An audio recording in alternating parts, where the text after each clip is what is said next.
Napansin nitang nakakaiba ang ngiti ngayon ni manager. Natutuwa kasi ito na nakakuha ang kanilang grupo ng bagong miyembro. Ngunit sinabi ni Yeshu na malayo pa sila sa katotohanan. Kaya tinanong ni manager kung bakit. Sinabi ni Yeshu na kulang pa sila sa mga gamit at level, kaya mahaba-haba pang panahon ang kanilang kailangan. Sinabi ni manager na tumigil na muna si Tang sa pagbabantay upang makapag-focus na sa pagiging pro player.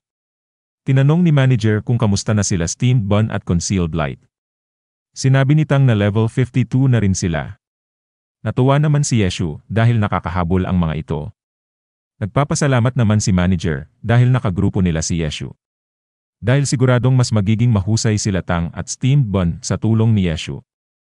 At kahit hindi pa ganoon kahusay si Concealed Light ay malaki rin ang potential nito. Idagdag pa rito ang bago nilang miyembro na si Wei na dating kapitan ng Blue Rain. Kasama na rin si Ifan at Sumoching na tinatapos lang ang kanilang kontrata. Nagtataka naman si Tang kung bakit hindi maipinta si manager dahil masaya naman ito kanina. Sinabi ni manager na kinausap niya si Lulan at tinanong kung ano ang kanilang kailangan upang makapasok sa professional scene.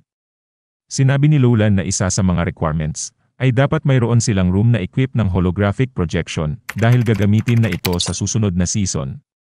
Ngunit sa nagsisimula pa lang na grupo na kagaya nila ay hindi nila ito kakayanin. Sinabi ni Yeshu na huwag na niyang isipin ito dahil hindi naman sila mag-a-apply sa pro scene ng kagaya ng ginawa nila Lulan. Dahil taon-taon naman ay may dalawang grupong inaalis ang Glory. Tinanong ni manager kung ang tinutukoy ba ni Yeshu ay ang challenge. Sinabi ni Yeshu na kung dadaan sila sa challenge, ang kailangan lang nila ay sapat na dami ng miyembro at pera na pang entry. Ang problema lang ay maaari pa ring makilahok ang mga natanggal na professional team upang makabalik sa eksena. Kaya tinawag din na resurrection ang event na ito dahil ang madalas na nagwawagi rito ay ang mga natanggal na professional teams.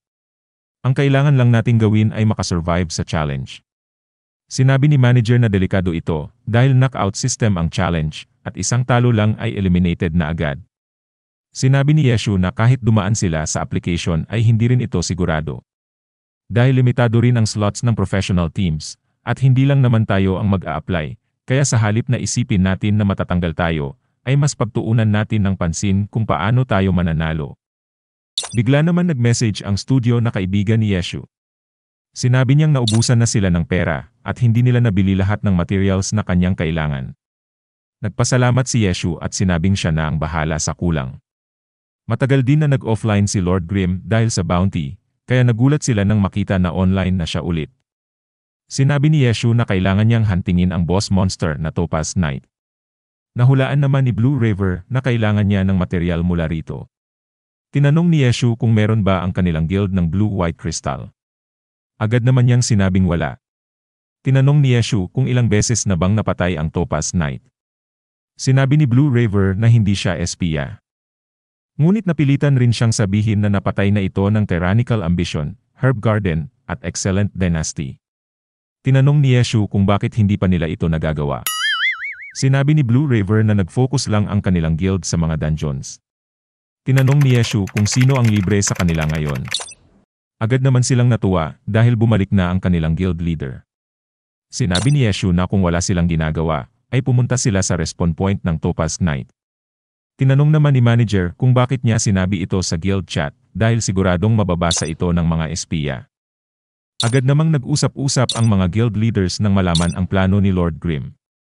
Sinabi ni Cold Knight na hindi tanga si Lord Grimm upang ipaalam ito sa lahat, kaya siguradong may iba siyang tinatarget.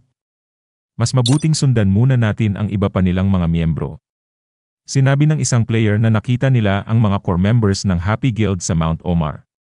Ibig sabihin nito, ang tunay nilang target ay ang Sunset Hunter.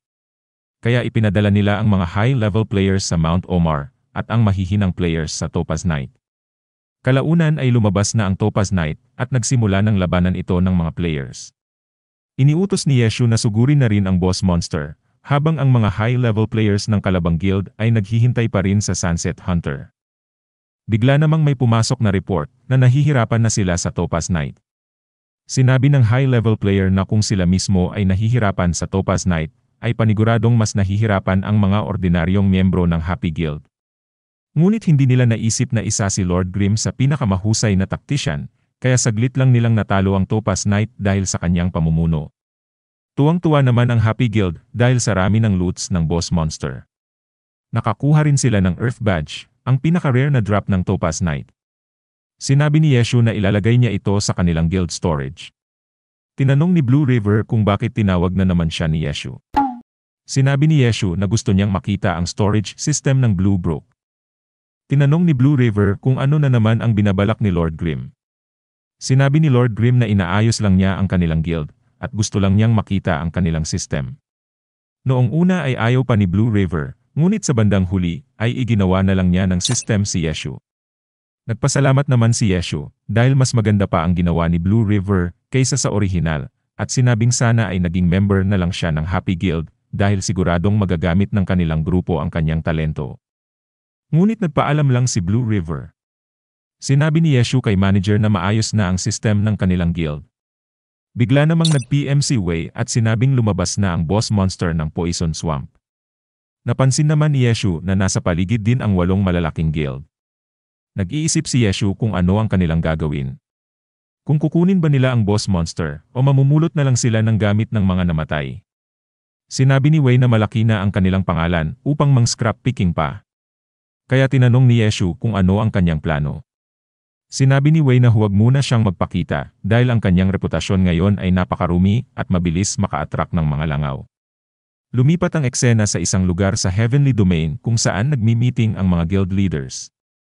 Pinag-uusapan nila si Lord Grimm at ang habit nito na agawin ang mga boss monster. Sinabi ng isang leader na kung magkakaroon na naman sila ng gulo, ay gagamitin na naman ito ni Lord Grimm upang mapasa kanya ang boss monster. Kaya kailangan nilang magkaroon ng paligsahan upang hindi na sila magbanggaan pa at ipapremyo na lang sa mananalo ang boss monster. Sinabi ni Wei na halos kalahating oras na ang nakakalipas ngunit wala pa rin gumagalaw mula sa kanila. Sinabi ni Yeshu na nabasa niya sa forums na nagkaroon ng arena contest ang malalaking guild upang pagdesisyonan kung kanino mapupunta ang boss monster. Sinabi ni Wei na hindi na nila magagamit ang gulo ng bawat isa. Sinabi ni Yeshu na may naisip siyang paraan nang makita niya ang title sa ulo ni Wei. Natapos na ang contest ng 8 guild at ang nanalo ay ang player mula sa Samsara. Ngunit nagulat silang lahat nang may nagsabing nilalabanan na ng Blue Brook ang boss monster, kaya napasugod na rin ang iba pang mga guild. Sinabi ng Excellent Dynasty na dumating sila upang tulungan ang Samsara. Ngunit hindi naniwala ang Samsara at sinabing ang boss monster din ang kanilang target. Hindi na mapigilan ang nangyayaring kaguluhan dahil ang bawat grupo ay duda sa isa't isa. Bumalik sa pag-uusap ang mga guild leaders upang alamin ang pinagsimulan ng kaguluhan. Sinabi ng Samsara na ang unang lumabag sa usapan ay ang Blue Brook. Ngunit tinanong ng leader ng Blue Brook kung baguhan lang ba siya sa online game dahil hindi man lang niya alam na imposibleng walang espiya na nakapasok sa kahit anong guild. Sinabi niyang hahayaan niya bang masira ang pangalan ng kanilang guild para lamang sa isang boss monster. Isipin niyo nga kung ano ang makukuha namin dito. Sino ba sa tingin niyo ang mabibigyan ng pabor sa sitwasyong ito? Makikita naman sila Lord Grimm na nakikipaglaban sa boss monster. Sinabi ni Lord Grimm na itigil muna nila ang pag-atake dahil mayroong guild na nakipag-deal sa kanya para sa boss monster. Kaya umalis muna si Lord Grimm at nakipagtagpo sa mga ito. Sinabi ng Samsara na nakahanda na ang mga materials na hinihingi ni Lord Grimm. Ngunit kailangan niyang sabihin na walang kinalaman dito ang Blue Brook at wala rin dapat makaalam na nagbayad ang Samsara. Ibinigay na nila ang napagkasunduan kay Lord Grimm. Ngunit nagreklamo si Wei dahil puro materials lang ni Yeshu ang kasama sa deal. Kaya muling nakipag-usap si Yeshu sa dalawang leader. Sinabi ni Lord Grimm na mayroon pa siyang kasamang mas gahaman pa sa kanya at humihingi ito ng dagdag na materials. Hindi naman ako makahindi dahil siya ang may hawak sa boss monster ngayon at papatayin na niya ito kapag hindi sila nagbigay. Kaya nagulat ang dalawang leader dahil mayroon pa palang mas gahaman pang player kaysa kay Lord Grimm. Nagulat naman ang leader ng Blue Brook nang mapansin na si Wei ang kanilang espiya. Kaya agad niyang kinik ito sa guild. Sinabi ni Wei na napakahirap bumuo ng silver weapon, mabuti na lang at may nagagamit silang mga guild. Sinabi ni Yeshu na mahihirapan na sila sa susunod dahil siguradong paghahandaan na nila ang kanilang galaw, kaya mas mabuting magpadala na rin tayo ng espiya sa kanila. Sinabi ni Yeshu na sa iyong husay at abilidad ay mabilis kang magiging core member ng isang guild. Kapag nangyari ito ay maaari mo nang isama ang iyong buong tropa. Sa ganitong paraan ay mapupunta na sa inyo ang impormasyon tungkol sa mga materials ng guild. Kung sino ang may hawak nito at kung saan siya pwedeng patayin. Ayaw naman ni Wei na gamitin sa kalokohan ang kanyang mga katropa, ngunit sinabi ni Yeshu na para naman ito sa pag-upgrade ng kanyang silver weapon, kaya nakumbins na rin si Wei, at tinanong kung saan naman si Yeshu mag-espya. Sinabi ni Yeshu na papasok siya sa Samsara, dahil madaling pumasok sa kanila ngayon. Halata kasi na gusto nila ng atensyon, kaya nakipag-deal sila upang mapatay ang boss monster. Lumipat ang eksena sa Happy Internet Shop, kung saan ia-upgrade na ni Yeshu ang kanyang sandata. Nabuo na kasi niya ang mga kailangang materials para rito. Tuwang-tuwa naman si manager nang makitang naging successful ang upgrade ni Yeshu. Tinanong ni Yeshu kung magkano pa ang pera ni Chasing Haze. Sinabi ni manager na mayroon siyang 10,000. Sinabi ni Yeshu na ibigay niya muna ito sa kanya, dahil kailangan niya ng perang pambili ng equipments, dahil gagawa siya ng bagong account upang mag-espiya sa Kalabang Guild. Sinubukan ni Yeshu na sumali sa party ng malalaking guild, bilang isang MT, ngunit natawa sila sa kanyang pangalan. Super Hati ang pangalan ng kanyang tank, ngunit tatawagin ko pa rin siyang Yeshu para lang mas madali. Sinabi ni Endless Knight na may nakuha silang mahusay na tank, at malaki ang kanyang naitulong sa pinasok nilang 100-man dungeon. Sinabi niya na kung mas malakas lang ang kanilang mga kasama, ay siguradong natapos nila ito dahil sa kanyang tulong. Tinanong ng leader ng Tyrannical Ambition kung gaano siya kahusay. Sinabi ng cleric na mas mahusay pa siya sa kanilang number 1 tank. Sinabi ng kanilang leader na gusto niyang makita ang galaw nito. Lumipat ang eksena sa Heavenly Domain kung saan makikitang hinihintay nila si Yeshu. Nagulat si manager nang makita na ang mismong leader ng Tyrannical Ambition ang naghihintay sa kanya. Ipinakilala na siya ng cleric sa kanilang leader.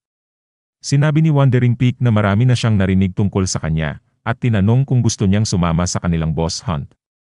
Nagulat si manager nang marinig na ang kanilang target ay ang level 70 boss monster, dahil isa ito sa pinakamahirap na boss ngayon. Tinanggap naman ito ni Yeshu, at pumunta na sila sa respawn point. Makikita rin na andito ang guild ng Samsara, at ang guild ng Blossom Valley. Pinagtatawanan nila ang tank ng Tyrannical Ambition, dahil wala man lang siyang matinong gamit. Sinabi ni Yeshu na napadaan lang siya at isinali sa party. Nagduda naman ang Samsara kung bakit siya ang kinuhang head tank ng Tyrannical Ambition. Bumulong si Wandering Peak at tinanong kay Yeshu kung kaya ba niyang kunin ang boss monster. Sinabi ni Yeshu na susubukan niya at agad na sumugod sa boss. Inutusan ni Wandering Peak ang mga cleric na suportahan si Yeshu. Ngunit may biglang pumatay sa mga ito. Siya si Dazzling Spring na mula sa guild ng Blossom Valley. Iniisip ng tyranny kung sino siya dahil ngayon lang nila ito nakita. Ang pinupuntirya naman niya ngayon ay si Yeshu upang kunin sa kanya ang boss monster. Ngunit nag-counter si Yeshu ng arc charge. Nabasa naman ito ni Dazzling Spring at nag-iwan ng bomba. Ngunit nag-counter ulit si Yeshu at sinundan pa ng heroic leap. Nagulat ang lahat nang makita ang kanyang ginawa. Mas nagulat pa sila nang ninakdown niya si Dazzling Spring papunta sa boss.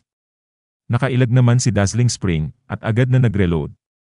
Hindi makapaniwala ang leader ng Samsara sa pinapakitang husay ng dalawa. Ipinagpatuloy pa ni Dazzling Spring ang pagbaril kay Yeshu, ngunit hindi niya ito matamaan. Napansin ng mga player na pamilyar ang galaw ng Spitfire. Dahil ito ang signature moves ng kapitan ng 100 Blossoms, na si Zhang Jial ng unang server. Kaya nabuhayan sila ng loob nang mapagtanto na ang kanilang kapitan ang Spitfire na nakikipaglaban ngayon sa server 10.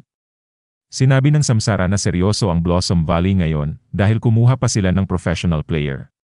Sinabi ni Yeshu na manonood na lang ba sila at hindi tutulong. Hindi rin nagpahuli ang Samsara at naglaban-laban na ang lahat. Kalaunan ay napatay din ni Dazzling Spring si Yeshu, kaya tuwang-tuwa ang mga miyembro ng Blossom Valley. Ngunit hindi nila napansin na may kalapit na cleric si Yeshu. Agad nitong binuhay si Yeshu, kaya agad ding sumugod si Yeshu kay Dazzling Spring. Tinanong ni Dazzling Spring kung sino siya, dahil mahusay niyang nabibigyan ng command ang cleric. Ngunit natawa si Yeshu nang marinig na lalaki ang boses ng cleric. Isa pala itong chick silog. Nahihirapan na si Dazzling Spring na patayin si Yeshu, dahil may cleric na naghi-heal sa kanya. Kaya ang cleric na ang kanyang tinira, ngunit hindi siya pinalampas ni Yeshu. Natamaan ng malubha ni Yeshu si Dazzling Spring, ngunit biglang may dumating na cleric upang suportahan siya. Tinanong ni manager kung siya ba ang ire-recruit ni Yeshu. Sinabi ni Yeshu na nagkataon lang na nagkita sila ng dating kapitan ng 100 Blossoms. Napansin ni Endless na wala nang pakialam ang mga miyembro ng Blossom Valley sa Boss Monster, at mas mahalaga na sa kanila ang laban ni Dazzling at Yeshu. Tinanong ni Yeshu kung bakit seryoso si Dazzling sa kanyang Smurf account. Sinabi ni Dazzling Spring na baka siya ang seryoso. Sinabi ni Yeshu na seryoso talaga siya dahil gusto niyang bumuo ng grupo at bumalik sa eksena. Nakilala na siya ni Dazzling Spring kaya tinira niya ito ng malakas. Mabuti na lang at bumalik ang Chicxulog na cleric upang tulungan si Yeshu. Kaya sumugod na naman si Yeshu at sinabing tingnan natin kung sino sa ating cleric ang unang mauubusan ng mana. Bumalik sa alaala ni Dazzling nang matalo sila ng excellent era sa championship. Nagkaroon din ng injury ang kanilang kapitan kaya siya na ang pumalit dito. Ngunit dahil nawala na ang kanyang kaduo, ay mas naging mahirap sa kanilang grupo ang masungkit ang championship. Mahusay namang player si Zhang Jiale, ngunit dahil siya lang ang may galaw sa kanilang grupo, ay napagod na rin siyang bumuhat at kalaunan ay nagretiro. Sinabi ni Yeshu na wala pa siyang planong sumuko, dahil hanggang mayroon pang natitirang pag-asa, ay hinding-hindi siya susuko. Napatay na ni Yeshu si Dazzling Spring, at tinawag na niya ang mga cleric upang bumalik sa Boss Monster. Sinalubong naman siya ng mga miyembro ng Blossom Valley, ngunit nakahanda ang kanyang mga cleric kaya walang kahirap-hirap niyang pinatumba ang mga ito. Kaya napaisip ang Chicxulog na cleric kung sino siya. Nagtataka rin ang leader ng Tyrannical Ambition dahil halos mag-isa niyang inubos ang buong grupo ng Blossom Valley. Sinabi ni Endless Knight na sinadya niyang magpatama upang maabsorb ang lahat ng tira ng Blossom Valley. Upang i-reflect ang lahat ng nakuha niyang damage para ma-one-hit ang mga ito. Nagawa niyang makasurvive dahil alam niyang may padating na heal mula sa mga cleric. Ngunit sa isang maling kalkulasyon lamang ay siguradong patay siya. Wala nang nagawa ang mga natirang miyembro ng Blossom kung hindi ang umatras. Sinabi ng leader ng Tyrannical Ambition na wala nang ibang player na makakagawa ng kanyang ginawa kung hindi si EQ.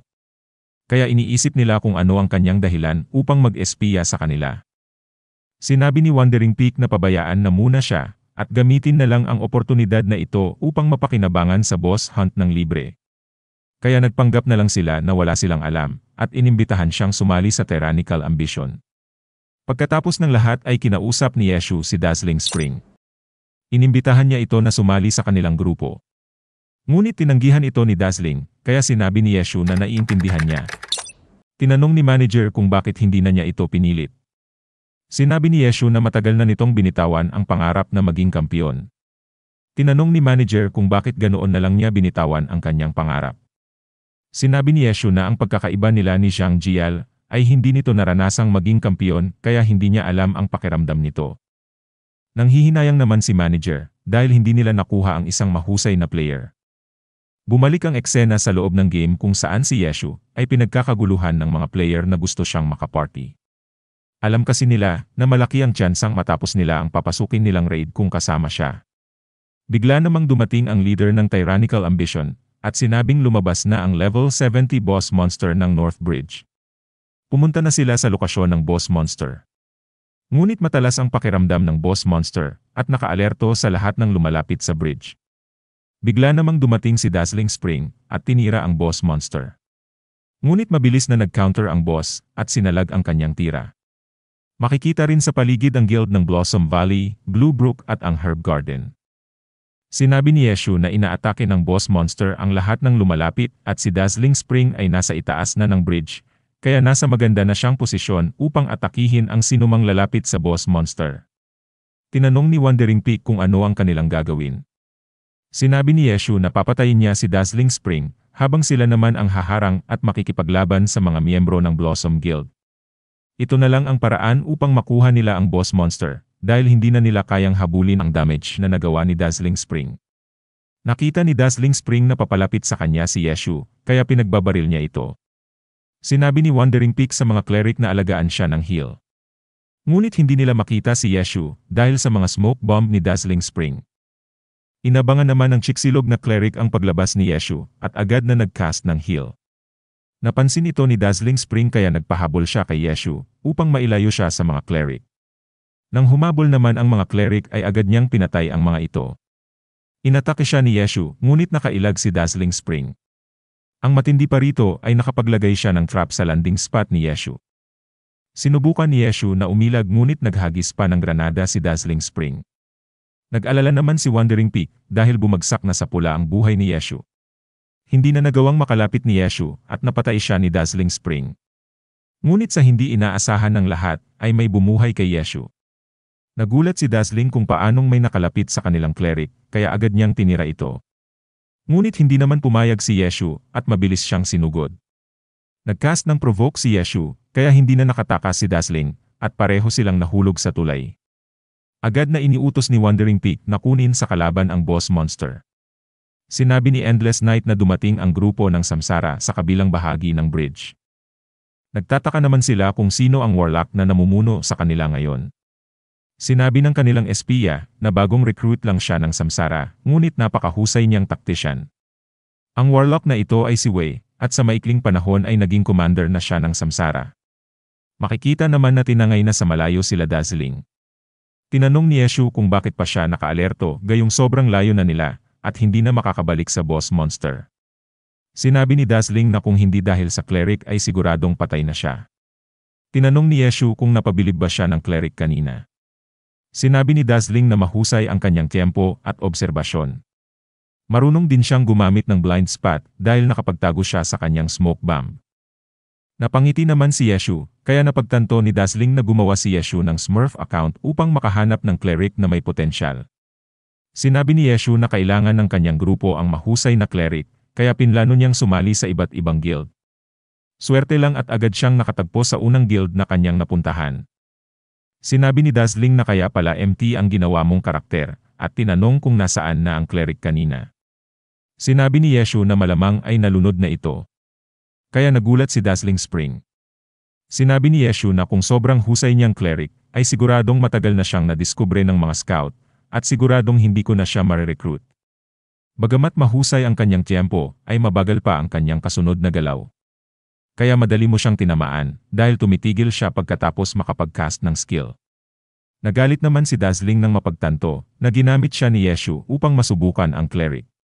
Tinanong ni Yeshu kung bakit niya tinutulungan ang Blossom Valley. Sinabi niyang nakukonsyensya siya, dahil ipinagkatiwala sa kanya ng kanilang kapitan ang kanilang grupo nang ito ay ma-injury. Ngunit maaga siyang nawalan ng pag-asa, at maagang nagretiro. Kaya dito na lang siya bumabawi sa pagtulong sa kanilang guild. Bumalik naman si Dazzling sa bridge, upang muling kunin ang boss monster. Nagsabi naman si Yeshu kay Wandering Peak na hindi na siya makakabalik kaya nagalit ito. Nagagalit rin si manager, dahil gumawa ng bagong account si Yeshu, para lang makakuha ng cleric. Sinabi ni Yeshu na si manager na ang makipag-usap at mag-recruit sa kanya. Kinabukasan ay nakipagkita si manager dito, at nang makita niyang babae ang cleric, ay agad niyang tinukso si Yeshu. Ngunit nagulat siya nang marinig na lalaki ang boses nito. Nagpanggap si manager na nakita niyang nakikipaglaban ang cleric sa North Bridge, at napabilib siya nito. Sinabi niyang bumubuo sila ng grupo, at gusto niyang imbitahan ang cleric na sumali sa kanila. Tinanong ng cleric kung ito ba ang grupo na binubuo ni Yeshu. Nagulat si manager, dahil bistado ng cleric na si Yeshu ang gumagamit ng tank. Kaya umalis na lang si manager, dahil alam niyang hindi ito sasali, dahil kalaban ng tyranny si Yeshu. Ngunit pinigilan siya ng cleric at nagtanong ng mga bagay tungkol sa kontrata. Sinabi ng cleric na magiging pro player na siya kung sasali siya sa grupo ni Yeshu, kaya kailangan niyang malaman ang mga bagay tungkol sa sweldo, allowance, pagkain, at iba pa. Napansin ni manager na seryoso ang cleric kaya ipinaliwanag niya ang lahat sa kanya. Ngunit marami pa siyang tinatanong kaya sinabi ni manager na si Yeshu na ang makipag-usap dito. Tinanong ng cleric kung ano na ang sitwasyon ng grupo. Sinabi ni Yeshu na kagaya ng sinabi ni manager, na wala pa ring kasiguraduhan dahil knockout system ang challenge, ay isang talo lamang ay hindi na sila makakapasok sa pro scene. Tinanong ng cleric kung sigurado bang mananalo sila sa challenge. Sinabi ni Yeshu na hindi niya masasabi na mananalo sila ng 100%. Ngunit kung sa challenge pa lang ay hindi na tayo makakapasok, ay wala nang dahilan upang magpatuloy pa ang grupo.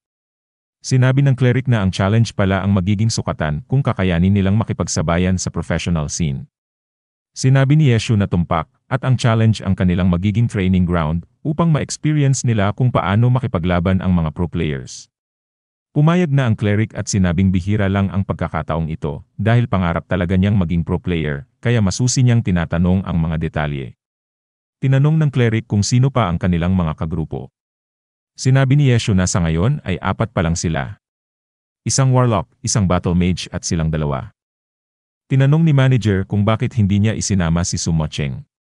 Nagulat ang cleric nang marinig ang pangalan ni Sumocheng.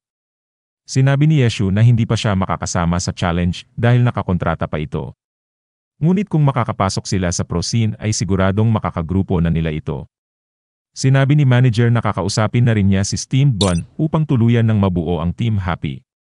Kaya gumawa na siya ng group chat at pinagsama-sama ang grupo. Kinabukasan ay pinanood nila ang laban ng Excellent Era at ng Team Void. Makikitang nahihirapan muli ang Excellent Era at hindi na naman maganda ang ipinapakitang laban ni San Xiang. Bigla namang dumating si Steamed Bun kaya tinawag nila ito. Sinabi niyang nang sabihin ni manager na gagawa sila ng grupo ay agad na siyang bumiyahe papunta rito. Sinabi ni Steamed Bun na marami palang tagahanga ang Excellent Era rito. Ngunit mukhang dehado ang Excellent Era ngayon sa Team Void, kaya naiinis na naman ang kanilang mga tagahanga dahil wala man lang silang nagawa laban sa Team Void. Sinabi ni Yeshu na masyado silang maraming error at walang umaayos sa kanilang mga sablay. Kung magpapatuloy ito ay siguradong matatanggal na sila ngayong season. Dumating na rin si Wei sa internet shop. Tinanong niya kung hindi ba siya ipapakilala ni Yeshu sa magagandang babaeng kasama nila. Sinabi ni Yeshu na siya si manager at ito naman ay si Tang Ru. Bigla namang sumingit si Steamed Bun nang makitang hawak nito ang kamay ni Tang. Kasunod namang ipinakita ni Yeshu ang kanilang conference room at ang kanilang training room. Natuwa naman si Wei at tinanong kung saan naman sila matutulog. Sinabi ni manager na nagrenta siya ng bahay malapit lang dito. Tuwang-tuwa naman si Steamed Bun nang makita ang kanilang bahay. Kinabukasan ay nagpractice na ang grupo. Unang nagpakilala si Tang, sumunod naman si Steamed Bun, nagpakilala na rin si Wei at sinabing siya ang dating kapitan ng Blue Rain. Nagpakilala na rin si Little Cold Hands, ang cleric na na-recruit ni Yeshu. Sinabi ni Concealed Light na baguhan pa lang siya sa Glory, ngunit gagawin niya ang lahat ng kanyang makakaya para sa grupo. Si Yeshu naman ang kanilang magiging kapitan, at sinabi niyang simula ngayon ay kailangan na nilang magsanay na maging isang grupo. Sinabi ni Yeshu na maglaban muna si Steamed Bun at Wei. Excited naman si Wei at sinabing magugulat si Steamed Bun sa kanyang mga galaw. Kalaunan ay natalo si Steamed Bun, kaya tuwang-tuwa si Wei. Sinabi ni Yeshu na huwag siyang masyadong matuwa dahil newbie pa lang si Steamed Bun. Sinabi niyang kaya niya pinaglaban silang dalawa ay upang masukat ni Wei ang kanyang kakayanan. Sinabi ni Wei na bilang isang newbie ay magaling na ito at marami rin siyang kakaibang galaw na nakakagulat. Sinabi ni Yeshu kay Tang na siya naman ang makipaglaban kay Wei. Sinabi ni Wei na hindi niya ito pagbibigyan. Makaraan ng ilang minuto ay sinabi ni Wei na mabilis si Tang. At habang tumatagal ang laban ay mas lumalabas ang kanyang husay. Sinabi ni Yeshu na si Tang at Steamed Bun ay parehong 4 na buwan pa lang naglalaro. Kaya napabilib si Wei kay Yeshu dahil nakita niya ang potensyal ng dalawa. Sinabi rin ni Wei kay Tang na tumigil muna dahil kausap pa niya si Yeshu. Kasunod naman ay nagtuonto sila. Sinabi ni Wei na medyo mabagal pa si Concealed Light at mahusay naman tumiempo ng Resurrection ang cleric. Sinabi ni Yeshu na mahusay sa mathematics si Concealed Light at siguradong magagamit nila ito sa laro. Idagdag pa rito na walang makukuhang impormasyon ang kanilang mga kalaban dahil karamihan sa kanilang kagrupo ay mga rookie. Sinabi ni Wei na kailangan pa nilang magsanay ng mas matindi upang makasabay sa kanilang dalawa ni Yeshu ang mga newbie. Sinabi rin ni Wei na naniniwala siyang mananalo sila sa challenge dahil madali lang sa kanilang dalawa ni Yeshu ang mga ordinaryong teams at pareho pa silang naka-silver weapon. Natapos na ang ranking game ng mga professional team. Ang Blue Rain ang nakakuha ng unang pwesto, sumunod naman ang Samsara, pangatlo ang Tiny Herb, at pang-4 ang Team Tyranny. Sa pinakadulo at pang-20 pwesto naman ay ang Team Howling, at ang pangalawa sa dulo ay ang Excellent Era. Kaya matatanggal ang grupo nila ngayong season. Hindi naman makapaniwala ang announcer na ang dating kinatatakutang grupo ay nalaglag ngayon sa rankings. Matapos ang kanilang laban ay kinausap ni Boss Tao si San Xiang. Kasunod nito ay nagkaroon ng press conference kung saan sinabi ng Excellent Era na hindi muna makakalaro si San Xiang dahil sa kanyang injury. Kaya tinanong ng mga reporter ang manager ng Excellent Era. Nagtataka naman si manager kung paano na-injury si Sanxiang, gayong mukhang maayos naman ito kanina. Sinabi ni Yeshu na maaaring lumalaki na ang problema sa loob ng Excellent Era dahil kung mapapansin mo ang laro ni Hao, ay nagpapasikat na lang ito sa halip na tulungan ang kanyang mga kagrupo. Nasa isip siguro ni Hao na pabagsak na ang Excellent Era, kaya mas pinili na lang niyang magpasikat upang masigurado ang kanyang kinabukasan sa ibang grupo. Siguro ay pinagpahinga muna ng management si Sanxiang upang magkaroon sila ng dahilan kung sakaling matalo. Isa pa ay para hindi mawalan ng pag-asa ang mga tagahanga ng Excellent Era dahil hanggat may mga tagahangang naghihintay kay Sanxiang, ay magpapatuloy pa rin ang Excellent Era. Ipinakita ang Team Happy na puspusan sa kanilang pagsasanay. Makikita rin na sila ay masaya kahit pa sobrang tindi ng kanilang training. Samantalang makikita naman ang pagbagsak ng popularidad ng Excellent Era at ang pagkadismaya ng kanilang mga tagahanga. Bigla namang napalundag si manager nang makuha niya ang balita na opisyal nang nakarehistro ang kanilang grupo sa challenge. Tuwang-tuwa rin si Steamed Bun at sinabing hindi na siya makapaghintay. Dahil dito sinabi ni manager na ililibre niya ang grupo at kakain sila sa labas. Pagdaan nila sa baba ay nakita nila ang press conference ng Excellent Era. Sinabi ni Sanxiang na nagparehistro na ang Excellent Era sa challenge at sisiguraduhin nilang makakabalik sila sa professional scene. Kaya biglang naging seryoso ang buong Team Happy. Sinabi ni Wei na siguradong makakaharap nila ang Excellent Era.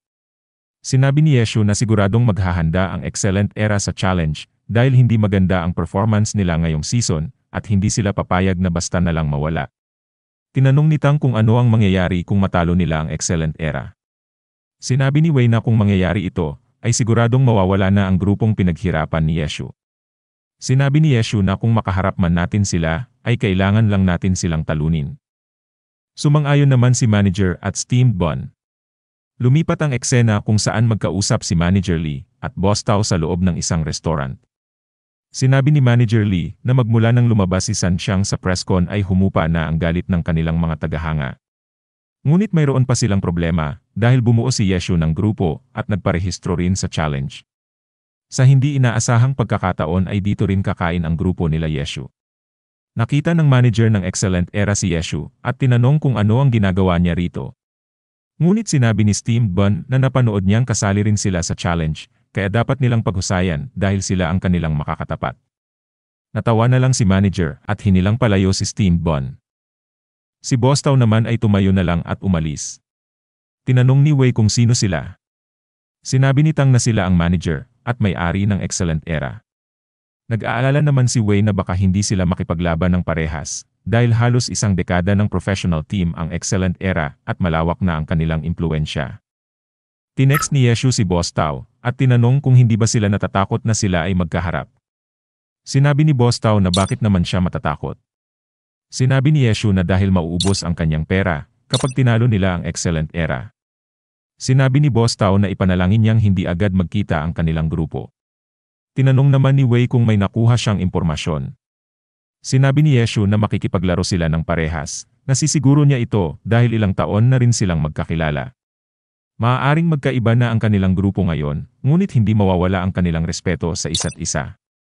Lumipat ang eksena sa loob ng headquarters ng Excellent Era. Ibinigay ni Boss Tao kay Manager Lee ang isang folder. Nagulat siya nang makita na kagrupo na nila ang number 1 mechanic ng Glory at isa sa 4 na pinakamahusay na tactician. Sinabi ni Boss Tao na bubuhayin nilang muli ang Excellent Era at babalik sila ng mas matindi pa sa kanilang inaasahan. Dito na po natapos ang Season 2. Maraming salamat po sa mga sumubaybay at nag-subscribe. Kapag lumabas na po ang Season 3, ay gagawan ko agad ng kasunod.